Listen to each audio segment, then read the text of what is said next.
All right, let me give you an update on what the modern world is like. In essence, you have half the world trying not to get too fat, while the other half is trying not to starve to death. But I'm not just being flippant about it.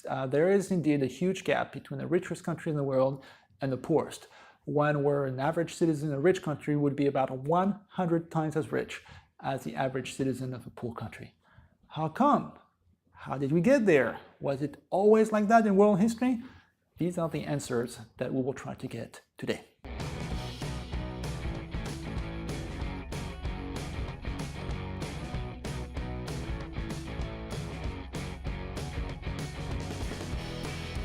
So as we try to explore why is it that some of the world is so much poorer than other parts of the world today, the first basic question is, how do we even measure that?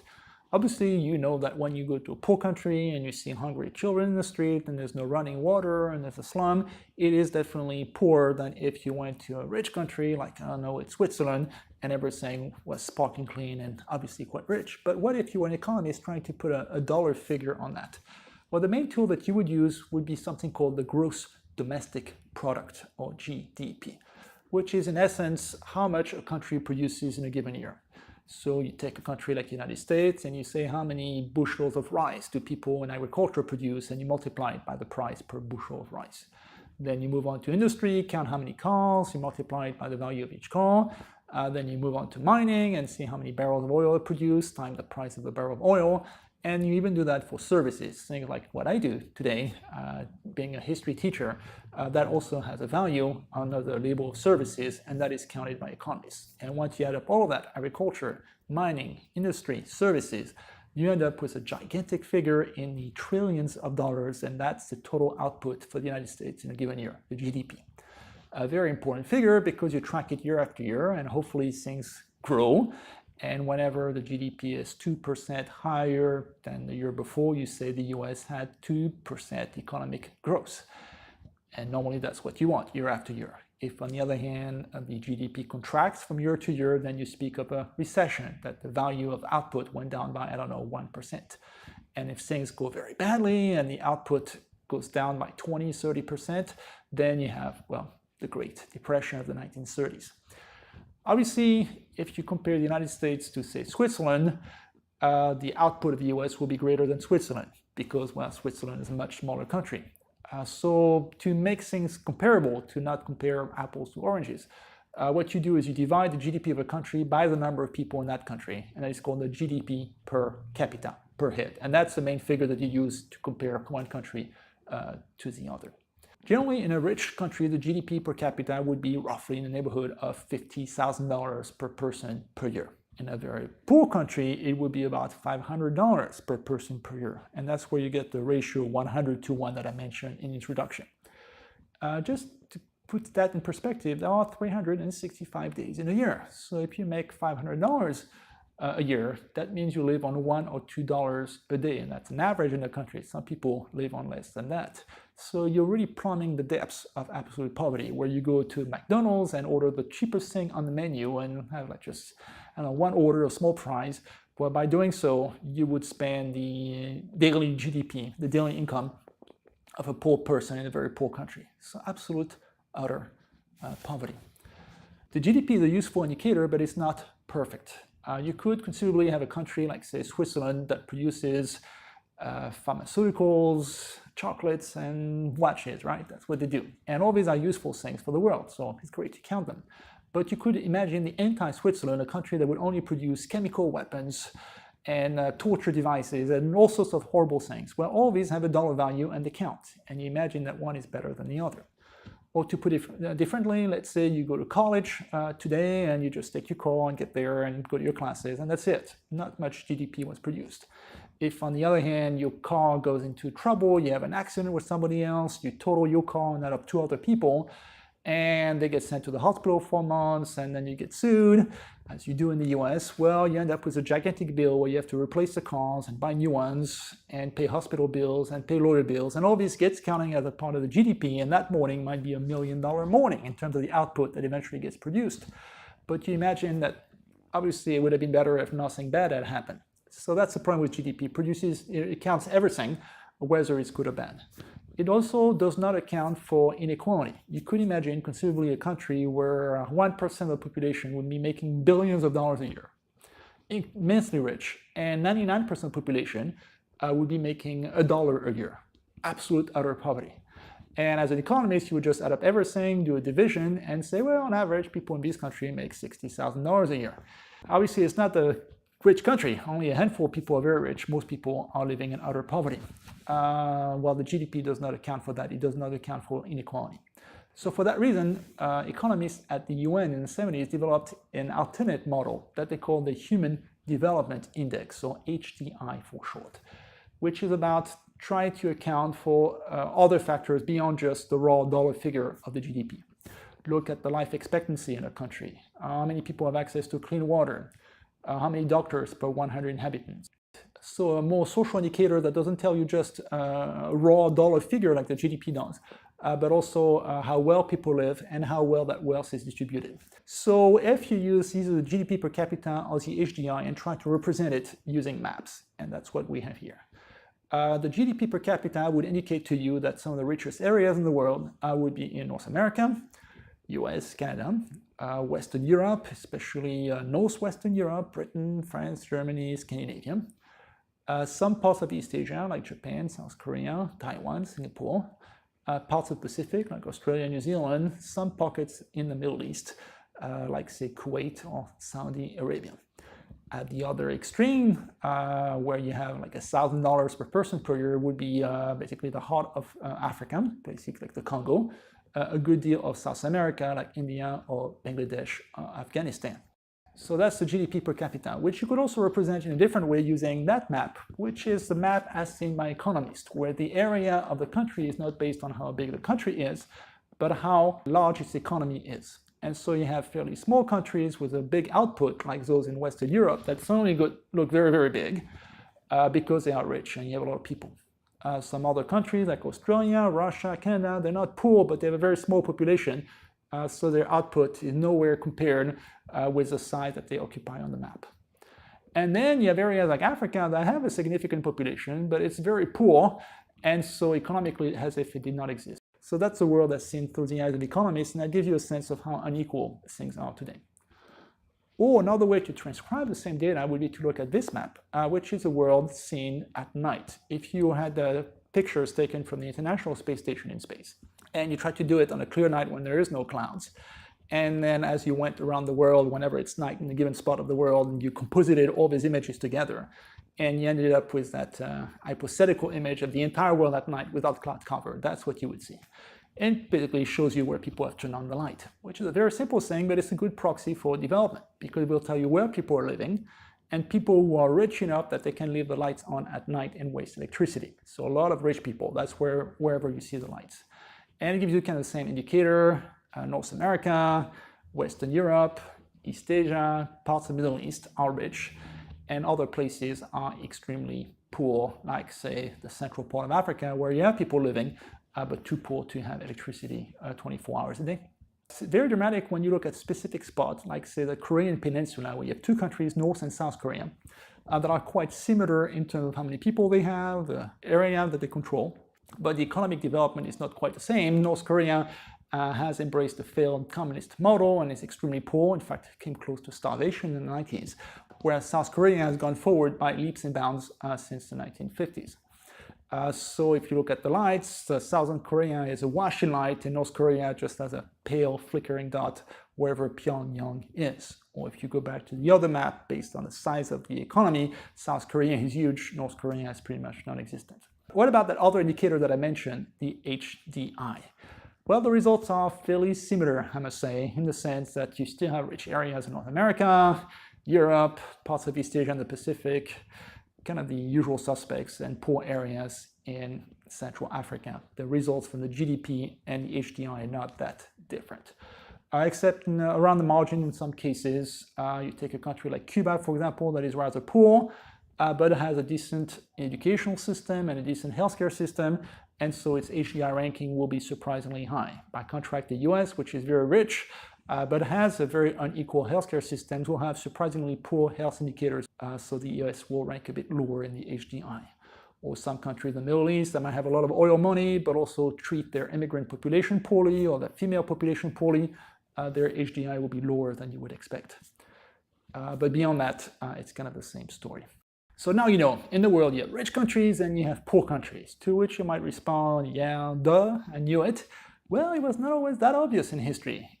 If you look at the map of the GDP 500 years ago when we began that series of lectures around 1500, the world GDP per capita used to be remarkably the same whether you lived in India, China, Britain, or what is today the United States. Your income would have been remarkably similar, maybe in a factor of 1 to 2, definitely not 100 to 1 like it is nowadays. So it's a historical development. Some countries kind of surged ahead and others did not. So that begs the question, how come some countries are rich and others are poor? And usually when I ask the students in my class for that question, the answer that they always give is, well, some countries have natural resources and others don't. That map of the GDP per capita, you notice that places like Kuwait or Saudi Arabia or Qatar, they have a high GDP per capita, and it's because they have a ton of oil, few people, and so you divide the pie in just a few slices and everybody's rich. But it's not always the case. You have some countries that have a lot of resources, and we have a whole video on the history of the Congo, and those countries are extremely poor. The Congo, Nigeria, Russia to some extent, these are all countries that have a lot of natural resources and are not as rich as you would think they should be. In fact, in some countries in Africa, having oil and natural resources can be a curse. People speak of an oil curse. That's in Nigeria, when the oil was discovered in the 60s or 70s, well, that led to a series of coups d'etat, dictatorship, because whenever there's that windfall of money, everybody wants to be in power to kind of cash in, and that can get a country that was more or less stable into the depths of civil war or a long list of revolutions and such. So having a lot of natural resources, and we'll study the case of the Congo in detail, cannot be that good. At the other end of the spectrum, you have quite a few countries that are extremely rich even though they have nothing. Japan, pretty much no natural resources. South Korea, ditto. Taiwan, Singapore is pretty much a tiny speck of land, a swamp, in Southeast Asia, and somehow one of the highest GDPs per capita in the world. So having resources doesn't always help. In fact, one of the most interesting economies in the Middle East today would be that of Dubai in the United Arab Emirates, one of the few places that is running out of oil and gas, and so has had to transition to a more balanced economy based on real estate, tourism, transportation, and the like. And it's precisely because they have no natural resources and they had to do something else. Some people will speak of landlocked countries being poor as well, and that's true for some of them, places like Bolivia, Paraguay, Niger, Chad, Mali, all of these are very poor. On the other hand, you have a lot of countries that have access to the coastline, like say Haiti, that are poor anyway, and quite a few very rich countries that are landlocked, like say Switzerland or Austria. So I don't see a direct correlation there as well, or between natural resources in general and wealth and poverty. It's not directly connected. I'm not saying that having natural resources is always a bad thing. Heck, I would be very happy to find oil in my backyard. What I'm saying, however, is that if that happens suddenly to a country, you'd better have some strong democratic practices to be able to manage all that sudden wealth. It's a bit like winning the lottery. All of a sudden, it can backfire for a lot of people. Good examples would be the countries of Great Britain and Norway that also found some oil, but because they had strong democratic traditions, were able to manage all these resources wisely. So what else might be the cause then? It would be interesting there to put side by side a map of the GDP per capita in the world, on the one hand, and then a map of the colonial empire. That map would indicate to you that there is some amount of correlation between countries that used to be colonized, specifically Latin America, Africa, South Asia, parts of Southeast Asia and the Pacific, and countries that tend to be poor today.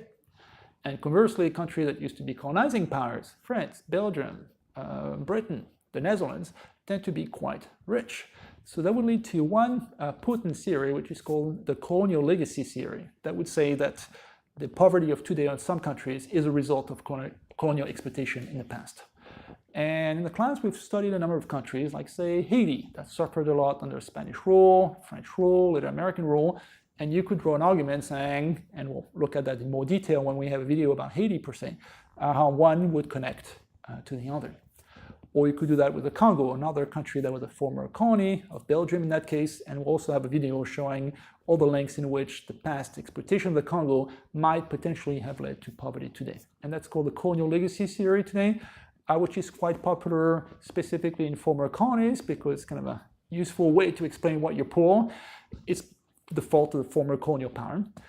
And also popular among liberal academic circles. If I go to a conference, most of my colleagues would be embracing that theory.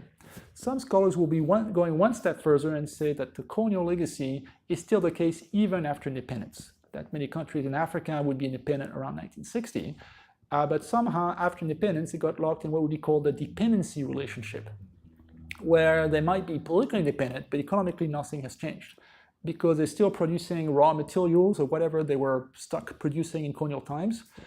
This is still exploited by foreign corporations from the former colonial power, and the bulk of the profits still go to the former colonial power. They might have a president of their own, but in practice, economically, nothing has changed. And generally, it is true that poor countries tend to have unfavorable terms of trade. The concept of terms of trade is one by economists to explain how valuable your exports are compared with your imports. To give you a point of comparison, let's say Kenya is a former British colony. One of their big exports was tea leaves and coffee beans. Well, they're still doing a lot of that nowadays, so little has changed with independence in 1963. And when you export tea leaves and coffee beans, the value of those are not that great compared with the Airbus airplanes that you imported for your national airline, and those are partly produced in Britain. So that's what I mean, the terms of trade. You have to export a lot of tea leaves before you can buy one Airbus airplane. And historically, a lot of the poor countries tend to be stuck exporting things of low value. I mentioned that most of my colleagues tend to embrace that theory. I am personally having some doubts about it. Especially for countries like Haiti, which I study in depth, which have been independent for a very long time. And you think that Haiti has been independent since 1804, it's been over 200 years, so how long can you keep blaming the colonial legacy? At some point, you would think that a country could overcome its past, especially when the country nearby, the United States, was also a former colony, got independence roughly around the same time as Haiti did, and somehow has overcome its colonial past and is now one of the richest areas in the world. Or if you look at the map of South Asia, some countries that were British colonies like Bangladesh, India, Pakistan are poor, but Nepal, which was not a British colony, or a colony of anybody for that matter, is also very poor. So maybe colonialism is not the only reason. I think oftentimes the colonial legacy is used as a convenient excuse by leaders of poor countries to explain that everything that is wrong in their country is not their fault. It must be somebody else who did it 100 years ago. At least that's my opinion. So if the colonial legacy theory is not the only thing, then what else could it be? And that's where you get into more modern developments, not whatever happened in colonial times, but whatever happened since independence. In that case, you look more at the actions within the poor country than rather than the former rich country, and that would be what is called the bad governance theory, that poor countries are badly governed. You can get some indicators for that. There is an NGO called Transparency International that tracks levels of corruption in the world by interviewing businessmen and asking them how often they have to pay a bribe to do business in Pakistan versus Sweden. And then you can represent that on a map, and you'll notice that the countries with low corruption rates happen to be, no big surprise, North America, Western Europe, Australia, New Zealand, Japan, countries that are rich. And countries with very high corruption rates, like say Haiti, happen to be also very, very poor. So maybe that's also the reason why countries are poor. It's very difficult as a businessman or woman to do anything if you have to pay the bribe of people right and left just to succeed. And then if you are successful, then all that money will be stolen by others. Countries that are poor also tend to have low democratic values. That's another correlation. Countries that are dictatorship tend to be poorer than those that are democratic. So maybe that's another bad governance aspect. And countries that are plagued by civil war or war in general tend to be much poorer, and that's easy to understand. When you're already poor and you spend all your money on cannons to destroy things, it's not going to help. For example, Ethiopia, Somalia, and Eritrea fought a number of terrible wars in the 70s, 80s, 90s, and these are three of the poorest countries in the world. In other words, leadership matters. People matter. In Zimbabwe, Robert Mugabe took a country that already was not too rich and managed to run it into the ground through the combination of bad policies, land confiscation, and hyperinflation. Even more dramatically, in Venezuela, a country that was once the richest in Latin America back in the 1950s because it was awash in oil, well, the leadership of Hugo Chavez, later on Nicolás Maduro, managed to turn that country into the basket case of Latin America, where nowadays hunger is starting to become an issue, a country that is filled with oil. In rich countries, people will speak of immigrants as being a plague, a nuisance. That they come in to steal your job, and they're poor and uneducated and alien, and they look different. The reality is quite different. Immigrants, especially legal immigrants, tend to come with higher degrees than local people. Some of them might even come with a PhD, and they tend to work and pay taxes and do quite well. And so economically, they are kind of a bonus to the home country, and they're a major loss to the country that lost them. Imagine being in a poor country already where you have very little money to throw around, and you raise the child, and that's a net expense. Send them to school, fed them, and that particular child is smart and goes to college and succeeds, and the moment that they are able to finally enter the workforce and pay back taxes into the community, they immigrate to a rich country and start working there. Imagine what a loss that is. That is called the brain drain. And a lot of countries, like say Haiti, are poor because they've lost their best and the brightest. Either because they're poor and so people look for greater economic opportunities somewhere else, or because they're dictatorships and then they want to go to places that are freer. And usually it's a combination of both, in the case of Haiti, for example. But it's a major loss. The Philippines, for example, are known as a place where you have a lot of young women that graduate as nurses, and something like half of any graduating class will then go to the US because instead of being paid a salary of, I don't know, $5,000 a year as a nurse in the Philippines, you can add a zero to that if you work in the US and make $50,000. So in practice, you have a poor country like the Philippines that is subsidizing the training of nurses for export to the US, and when they finally get to work, they take care of patients in the US and they pay the taxes in the US. That's a major source of poverty in the present day world, where people lose their best and the brightest. So the short answer to the question, why are some countries poor or rich today? It's the legacy of the colonial era, or it is bad governance in the more recent time. And it's not necessarily an either-or scenario. You might have countries that suffered a lot during colonial times, Haiti and the Congo that we'll study did, and countries that were very badly run after independence. Again, Haiti and the Congo also were badly run after independence. So it could be kind of a combination of all of those. Well, now on to the obvious question. How do you fix this mess? Whether it's a colonial legacy or bad governance, what would be the solution to poverty in the third world, one of the preeminent issues of our time? Well, it's a fascinating but also very complicated issue, so we will have to dedicate a whole other video to that.